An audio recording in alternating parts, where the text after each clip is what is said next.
नमस्कार, आप देख रहे हैं अपना बिहार। मैं हूं आपके साथ विभा उपाध्याय। मुख्यमंत्री नीतीश कुमार आज दिल्ली पहुंचे और बीजेपी आला कमान से मुलाकात की। सबसे पहले सीएम नीतीश कुमार प्रधानमंत्री आवास पर पहुंचे और वहां करीब आधे घंटे तक पीएम मोदी के साथ सीएम नीतीश कुमार की बातचीत होती है।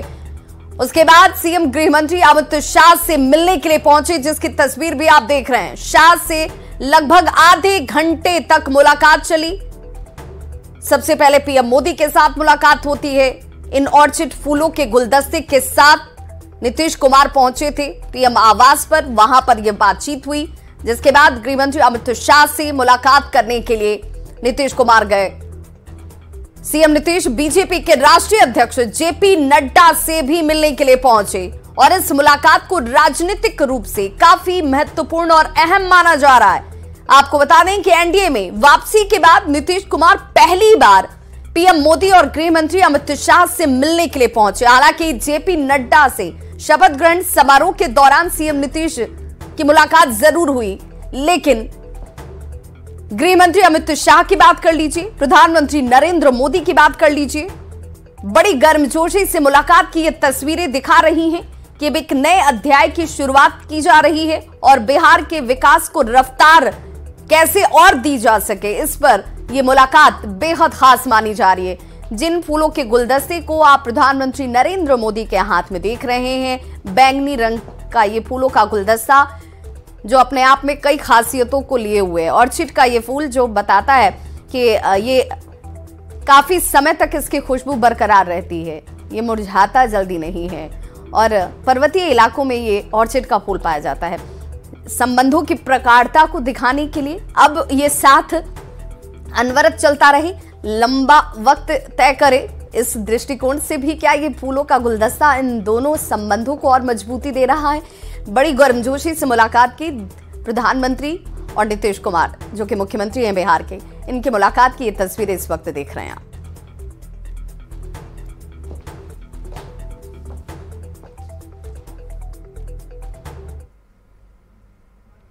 प्रधानमंत्री नरेंद्र मोदी ने राज्यसभा में राष्ट्रपति के अभिभाषण पर धन्यवाद भाषण पर जवाब दिया। प्रधानमंत्री ने इस दौरान अपनी सरकार की 10 साल की उपलब्धियों को गिनाया। हम अनाज देते हैं, अनाज देते रहेंगे, किसी को बुरा लगे या न लगे। 25 करोड़ गरीबी से बाहर निकले हैं। मोदी सरकार के दूसरे कार्यकाल को खत्म होने में महज चंद महीने बाकी हैं। प्रधानमंत्री नरेंद्र मोदी अपने तीसरे कार्यकाल की तैयारी में लग गए हैं, जिसका जिक्र उन्होंने संसद में दिए गए अपने संबोधन में ही कर दिया। जगह राज्यसभा और मौका था बजट सत्र के दौरान राष्ट्रपति के अभिभाषण पर प्रधानमंत्री नरेंद्र मोदी की तरफ से धन्यवाद ज्ञापन करने का। प्रधानमंत्री नरेंद्र मोदी ने अपने करीब 1.5 घंटे के संबोधन में चुनाव के साथ साथ अगले 5 साल के विकास कार्यों का एजेंडा सेट किया। साथ में अपनी सरकार के 10 सालों की उपलब्धियां भी गिनाई। मोदी ने बताया कि कैसे उनकी सरकार में भारत दुनिया की 5वीं सबसे बड़ी अर्थव्यवस्था बना। भारत दुनिया का तीसरा बड़ा एविएशन सेंटर बना। आज भारत दुनिया की अग्रणी डिजिटल इकोनॉमी है। आज घर, गैस, बिजली बिल महिलाओं के नाम पर मिल रहा है। 55 करोड़ लोगों को आयुष्मान कार्ड मिला। 10 सालों में 25 करोड़ लोग गरीबी से बाहर आए। 80 करोड़ लोगों को मुफ्त राशन दिया जा रहा है। विश्वकर्मा साथियों के बारे में पहली बार सोचा गया। जम्मू कश्मीर से धारा 370 हटाया गया और अयोध्या में भव्य राम मंदिर का निर्माण हुआ, जो 500 साल से सपना बना हुआ था। इसी परिवारों के हमारी माताएं बहनें धुएं से खाना पका पका करके अपनी स्वास्थ्य के संकट को झेल रही थी। हमने उनको उज्ज्वला गैस दिया, वो इन्हीं परिवारों को। मतलब ये कि प्रधानमंत्री नरेंद्र मोदी ने राज्यसभा में दिए अपने संबोधन से ये साफ कर दिया कि वो इन मुद्दों को जनता तक ले जाएंगे और अपने काम के आधार पर देश की जनता से तीसरे कार्यकाल का आशीर्वाद मांगेंगे। देश इनकी वारंटी खत्म हो गई है, उनकी बातें सुन नहीं सकता है। जिसकी गारंटी की ताकत देखी है उसके विचारों के ऊपर विश्वास करते हुए आगे बढ़ेगा। Bureau report, news 18। तो प्रधानमंत्री नरेंद्र मोदी ने बुधवार को राज्यसभा में राष्ट्रपति के अभिभाषण पर धन्यवाद प्रस्ताव देते हुए न सिर्फ विरोधियों पर जोरदार तरीके से प्रहार किया, बल्कि अगले 5 साल का एजेंडा भी सेट कर दिया। इस साल लोकसभा के रण में उतरने से पहले पीएम मोदी ने कांग्रेस पर सबसे ज्यादा जोरदार तरीके से पलटवार करते हुए अगले आने वाले 5 साल या यूं कहें कि 2029 तक का बीजेपी का एजेंडा जैसे फिक्स कर दिया हो। गरीबों की बात से लेकर ओबीसी आरक्षण और दुनिया की तीसरी बड़ी इकोनॉमी बनाने से लेकर आधुनिक भारत के सपने को पूरा करने का पूरा जैसे खाका पीएम मोदी ने संसद के ऊपरी सदन से बताने की कोशिश की। देखिए हमारी ये खास रिपोर्ट।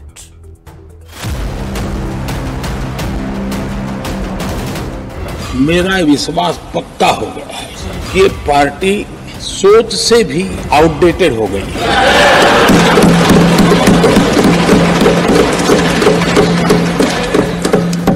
और जब सोच आउटडेटेड हो गई है तो उन्होंने अपना कामकाज भी आउटसोर्स कर दिया है।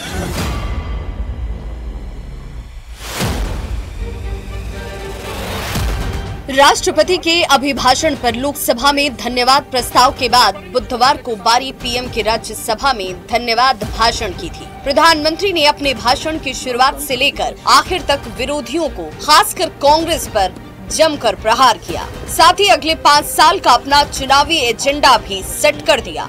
जवाहरलाल नेहरू से लेकर मनमोहन सिंह और राहुल गांधी का जिक्र करते हुए मोदी ने कांग्रेस को कटघरे में लाकर खड़ा किया।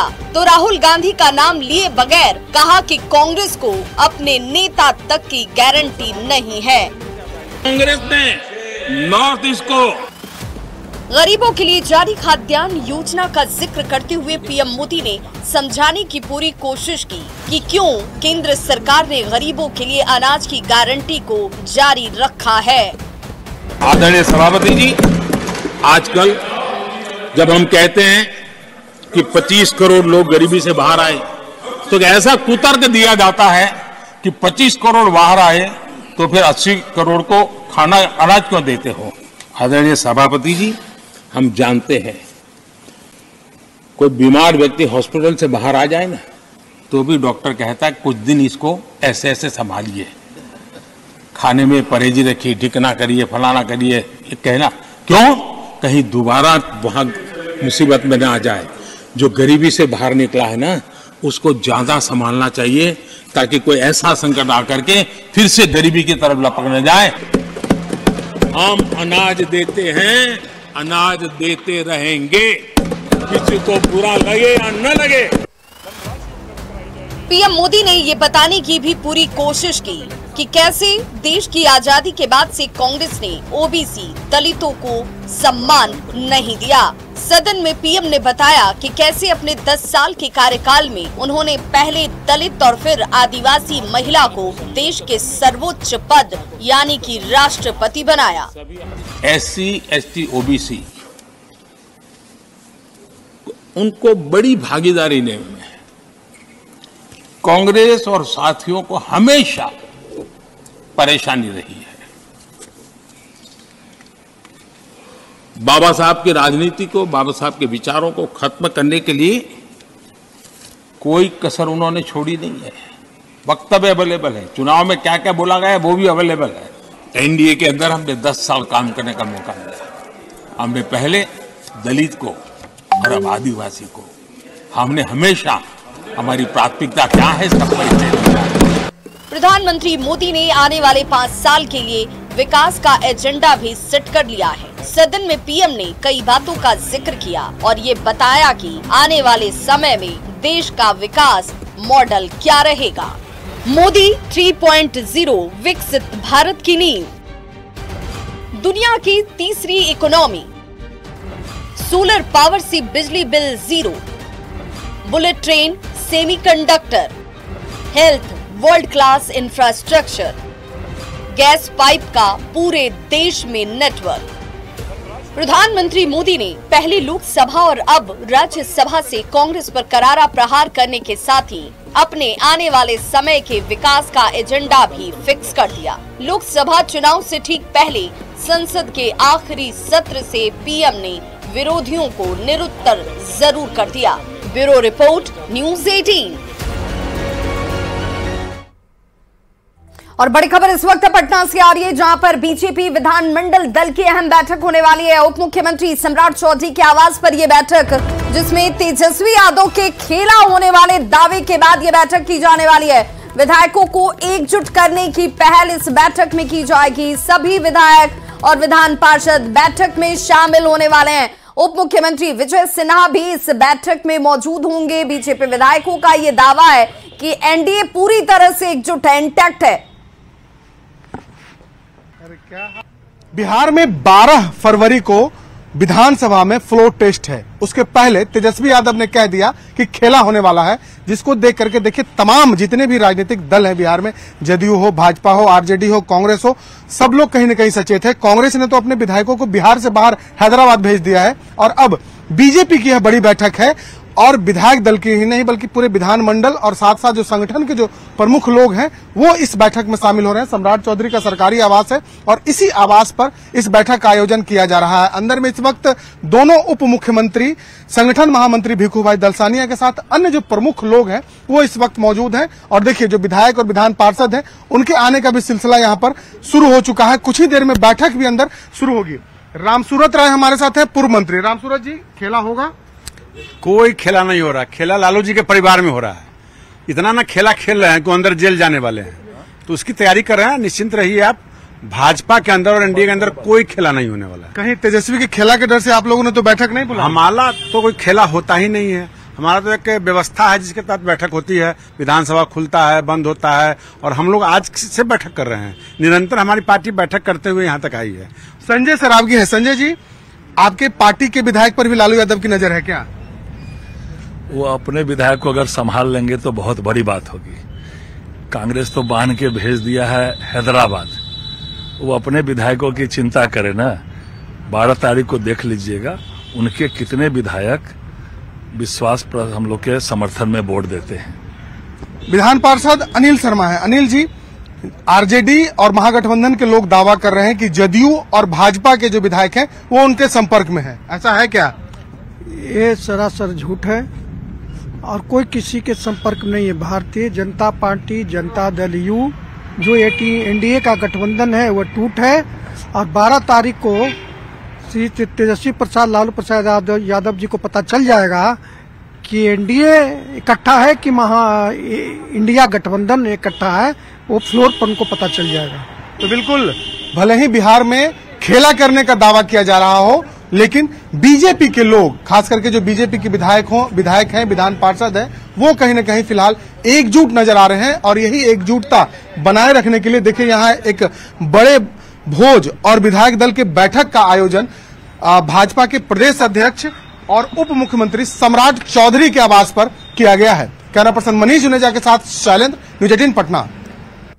और बड़ी खबर पटना से ही, जहां पर पूर्व सीएम राबड़ी देवी दिल्ली के लिए रवाना हो चुकी है। मीसा भारती भी उनके साथ मौजूद है। 9 फरवरी की तारीख है जब कोर्ट में पेशी होने वाली है। राउज एवेन्यू कोर्ट में ये पेशी होगी। लैंड फॉर जॉब स्कैम मामले में ये पेशी बेहद महत्वपूर्ण मानी जा रही है और इसी पेशी में शामिल होने के लिए इस वक्त राबड़ी देवी जो है वो दिल्ली रवाना हो चुकी है। उनके साथ मीसा भारती भी रवाना हुई हैं। कोर्ट की तरफ से सम्मन जारी किया गया था 9 फरवरी की तारीख जब पेशी होनी है और उससे पहले आज पटना से दिल्ली के लिए रवाना होने की ये तस्वीरें, जहां पर राबड़ी देवी और उनकी बेटी मीसा भारती, आपको पटना एयरपोर्ट पर ये तस्वीरें जो इस वक्त आपके टीवी स्क्रीन में है, जहां पर यहां से रवानगी हो चुकी है। राउज एवेन्यू कोर्ट में ये पेशी होने वाली है।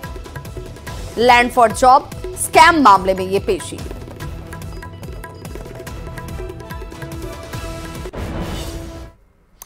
और बड़ी खबर उत्तराखंड से, जहां पर उत्तराखंड विधानसभा में यूसीसी बिल पास हो चुका है। यूसीसी पास कराने वाला उत्तराखंड पहला राज्य बन चुका है।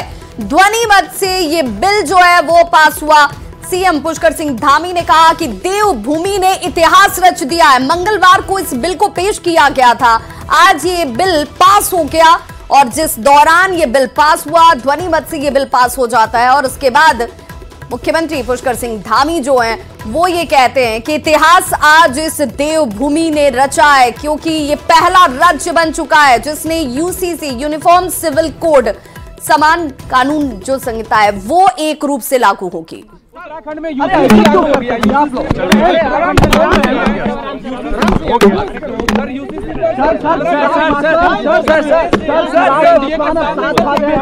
होना चाहिए यूसीसी। मुख्यमंत्री जी यूसीसी पर सर चिराग पासवान साथ आ गए हैं अब सर आप लोग के। नीतीश कुमार जी तो देखिए, मुलाकात हुई प्रधानमंत्री नरेंद्र मोदी के आवास पर सबसे पहले नीतीश कुमार की, जिस दौरान की आप तस्वीरें देख रहे हैं। उसके बाद गृहमंत्री अमित शाह से मुलाकात होती है, जेपी नड्डा से मुलाकात होती है और अब मीडिया कर्मी उनसे ये जानने की कोशिश कर रहे थे कि मुलाकात हुई तो बात क्या हुई। चिराग पासवान को लेकर भी उनसे सवाल पूछे गए कि क्या चिराग पासवान जो है वो जिस तरीके से, हालांकि एनडीए में साथ होने की बात जरूर कही जाती है और इनके राष्ट्रीय अध्यक्ष से भी मुलाकात हो गई और सब लोगों से बातचीत हो गई और जब हम लोग एक साथ हुए थे तो वहीं से बात हुई थी, ये बात हो गई थी। आज सब लोगों से मिल लिए, बहुत अच्छा है।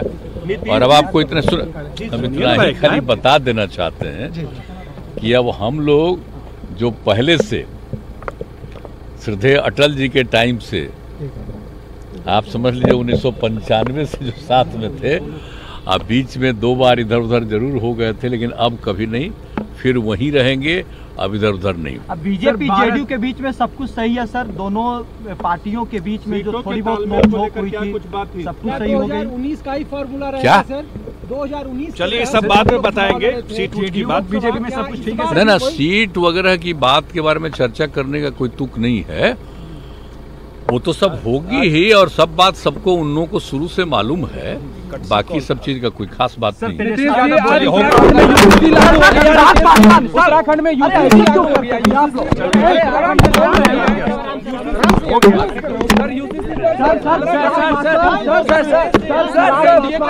तो मुख्यमंत्री नीतीश कुमार को आप सुन रहे थे, जिन्होंने कहा कि मुलाकात हुई, बड़े अच्छे माहौल में मुलाकात हुई। हालांकि उन्होंने इस बात का जरूर जिक्र किया कि अब इधर उधर होने वाली कोई बात नहीं होगी, क्योंकि बीच में कुछ वक्त इधर उधर होने वाली परिस्थितियां जरूर बनी, लेकिन अब हम एक बार फिर से उस दौर में आ चुके हैं जब श्रद्धेय अटल बिहारी वाजपेयी जी का वक्त था। उस दौरान जो हमारे बीच संबंधों की का जिक्र मुख्यमंत्री की तरफ से किया गया और ये बताने की कोशिश की गई कि अब सब कुछ ठीक ठाक है और वैसी स्थिति हमेशा बनी रहेगी।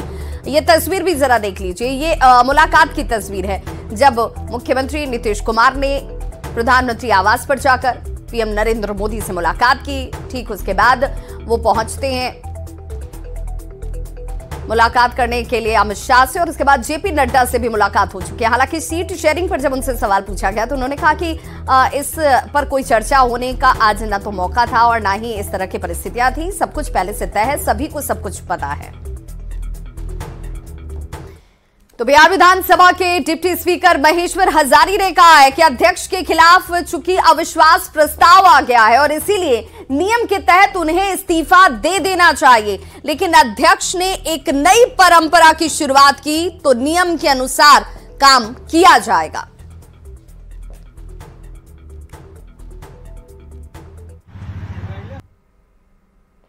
बिहार विधानसभा का अपना नियमावली है, नियमावली के अनुकूल ही कोई व्यक्ति काम कर सकता है, चाहे अध्यक्ष हो, चाहे उपाध्यक्ष हो, चाहे मिनिस्टर हो, चाहे सीएम हो।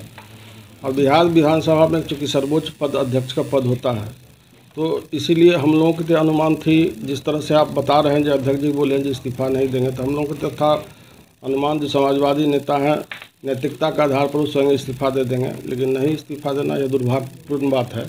बिहार विधानसभा का नियमावली 179 जो है, अनुच्छेद 179 में स्पष्ट शब्दों में लिखा हुआ है कि अध्यक्ष या उपाध्यक्ष जिन पर भी अविश्वास प्रस्ताव लगा है वो आसन पर नहीं बैठ सकते हैं। लेकिन चूंकि पिछले विधानसभा में जब स्पीकर हटा था तो वो आसन पर जाके अपनी बात बताने का काम, सदन को करने का काम किया था। इसीलिए बहुत वक्त करेंगे तो जाएंगे, आसन पर बैठेंगे। जिस दिन हमारा जो बिहार विधानसभा जिस दिन खुल रहा है उस दिन तो पहले राज्यपाल जी का अभिभाषण होगा सेंट्रल हॉल में। उसके बाद फिर पुनः बिहार विधानसभा में सदन जब चलने लगेगी तो उस समय में अध्यक्ष जी जाएंगे, अपनी बातें बता करके उनको सदन आसन पर से हट जाना पड़ेगा। चूँकि अनुच्छेद में साफ साफ स्पष्ट शब्दों में चूँकि उन पर अविश्वास प्रस्ताव 28 तारीख कहीं लगा है। तो इस बुलेटिन में बस इतना ही, लेकिन न्यूज़ 18 बिहार झारखंड पर खबरों का सिलसिला लगातार जारी है।